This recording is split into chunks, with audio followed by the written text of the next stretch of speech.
2 years ago, this question was asked on Reddit. What's the most disturbing secret you've discovered about someone close to you? Here are some of the replies.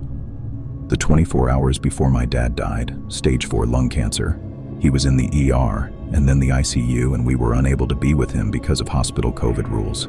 My mother, sister, and myself had been texting and calling him all day and got no response. My mother even called the hospital and spoke with one of his ICU nurses, who said he was awake and communicating fine. He passed very quickly at 3:30 a.m. the next morning. We were allowed to be at his bedside, but by then he was no longer conscious, so we said our goodbyes and he was gone. Later that morning, while my mom slept, I was calling cremation services to schedule his body for pickup at the hospital, and going through his bag of belongings the hospital had returned to us. His phone was in there, and I wanted to read all our texts and take some comfort in my last words to him. I opened his phone, and all our texts had not been read, not mine or my mom and sister's. I thought this was so odd, but figured he must have been suffering so much he couldn't find the strength. I began to scroll through his apps and noticed a chat app I'd vaguely heard of. I can't recall the name, but it essentially works like WhatsApp. I opened the app and saw a single contact with a female name. I started reading and realized my dad has been chatting with this girl hourly for the last 24 hours, and as far back as I could scroll. He was calling her princess and telling her he loved her, and she was saying she was scared for him and wanted to know what was going on. Why was he in the ER, etc.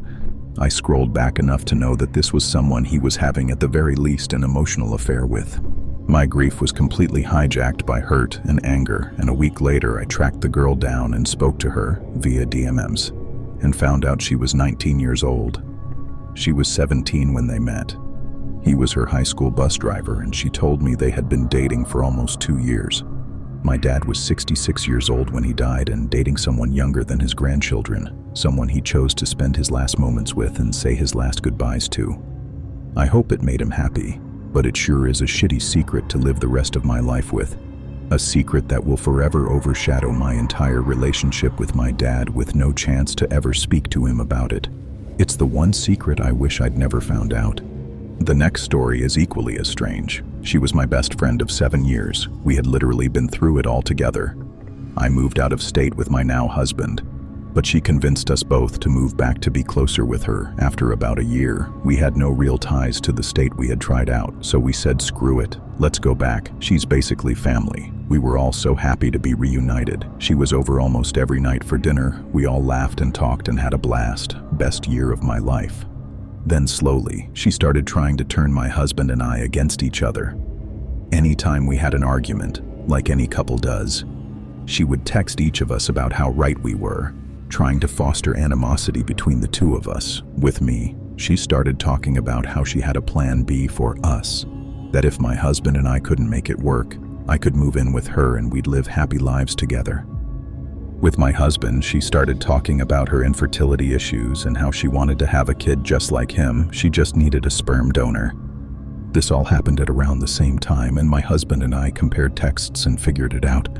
She wanted to take his sperm and have a baby with me. When confronted about it, she refused to admit anything and started lashing out at both of us.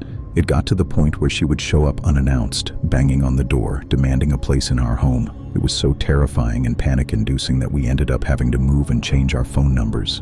I guess it's so disturbing because I had never had a friend like her, only to find out that she cared about me, but in such an unhealthy and scary way. The next story is one of the most disturbing. The Redditor writes, "My uncle was arrested for a cold case rape and murder from 1972. He always seemed like a nice guy. Shot himself in the head right before he was found guilty." At first, it sounded almost unbelievable, the kind of shocking family confession you see online and wonder if it's real. But then, the horrifying truth was confirmed by CNN. Terrence Miller, 78, had been found guilty of the brutal murder of Jody Loomis, a 20-year-old woman killed while riding her bike to a horse stable in Washington state back in 1972. Jody was found in the woods, disrobed and shot in the head, her life cut tragically short. For nearly 5 decades, the case went cold until DNA evidence combined with revolutionary genetic genealogy techniques pointed investigators directly to Miller. They collected his DNA from a discarded cup, and the match was undeniable. He was arrested in 2019, nearly 50 years after the crime, and was free on a $1 million bond during the trial. But as the jury deliberated his fate, Miller's facade of innocence shattered. A family member discovered him dead by suicide at his home, a gunshot wound to his head. The jury, unaware of his death, reached a guilty verdict soon after. Prosecutors acknowledged the tragic end, but emphasized that justice had been served, and the Loomis family finally had answers after decades of agony. This story is disturbing as well as tragic. The Redditor posts, "My former church youth pastor was raping an acquaintance of mine for years and inadvertently caused his death. I met this boy and the youth pastor when I was in middle school. The boy was gay and it was pretty well known. He was not a regular member of the church, just occasional teen group activities. The first time I ever met the youth pastor, I asked a friend if he was gay. They told me I was crazy. Well, I wasn't. This man was beloved by everyone, and I mean loved. He was the youth leader for over a decade. The last time I ever saw the boy, we were about 16. I ran into him at a store. He told me what had been happening all these years and that he was finally strong enough to expose him. He told me that either he was going to make the youth pastor confess to the church or he would go to the police. As far as I know, he followed through with this confrontation because the very next week, the head pastor announced to the church that our youth pastor was quitting, moving back to his home state to go work at the grocery store he used to work at. Yes, a freaking grocery store. They threw him a farewell party. I never saw the boy again, but I do know he didn't get justice because the youth pastor did exactly what he told the church he was going to do. The boy went into a tailspin, as his cousin told me years later, was depressed and got hooked on drugs. He overdosed when we were 19. I have lived with this for years and kick myself for not saying something too. I don't know if I can now. If anyone thinks I can, and something will be done, I do know where that youth pastor is now.